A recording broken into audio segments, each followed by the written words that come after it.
Doctor sir মোক বচাওক। কিয় কি হৈছে তোমাৰ? স্যাৰ যোৱা ৰাতি মই সপোনত তৰমুজ খাই পেলাইছো। সপোনত তৰমুজ খাইছা, তাতে কি সমস্যা হ'ল?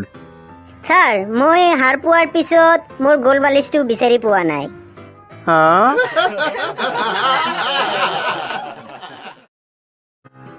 আচ্ছা, আপোনাৰ দেউতাৰ বয়স কিমান? স্যাৰ মোৰ বয়স যিমান মোৰ দেউতাৰ বয়সো সিমানেই। ধুৰ জদমূৰ্খ, সেইটো কেনেকৈ সম্ভৱ? কাৰণ স্যাৰ মোৰ জন্মৰ পিছতেইতো তেওঁ দেউতা হৈছে।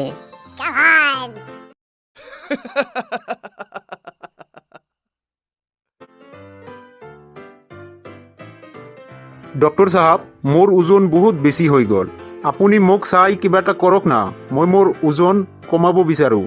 আচ্ছা, আপুনি ৰাতিপুৱা কি খায়? ছাৰ মই ৰাতিপুৱা ভাতেই খাওঁ। আৰু দুপৰীয়া কিবা খায়নে?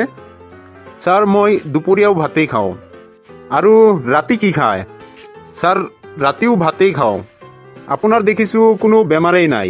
আপুনি খাদ্য অলপ কমাই খালেই এইটো ঠিক হৈ যাব।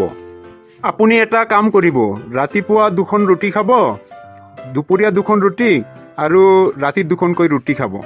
তেতিয়া আপোনাৰ চব ঠিক হৈ যাব, ওজনো কমি যাব। আচ্ছা ছাৰ, ৰুটি যে খাম সেয়া ভাত খোৱাৰ আগত খাম নে ভাত খোৱাৰ পিছত খাম? হা?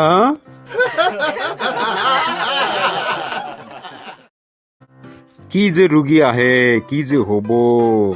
কিছুমানে মৰে নাখায় আৰু আমাৰ অসমীয়াই মৰে খায়হে। গতিকে ৰাইজসকল, খাদ্যৰ কেতিয়াও অপচয় নকৰিব। প্ৰয়োজনত যিখিনি লাগে সেইখিনি খাওক আৰু নিজৰ শৰীৰটো ভালে ৰাখক। আমাৰ ভিডিঅ'টো চাই কেনে পালে জনাবলৈ নাপাহৰিব। আৰু যদি ভাল লাগিছে আমাৰ চেনেলটো ছাবস্ক্ৰাইব কৰিব, লাইক কৰিব, কমেণ্ট কৰিব, লগতে বন্ধুবৰ্গকো শ্বেয়াৰ কৰিব। তেওঁ ভালে থাকক।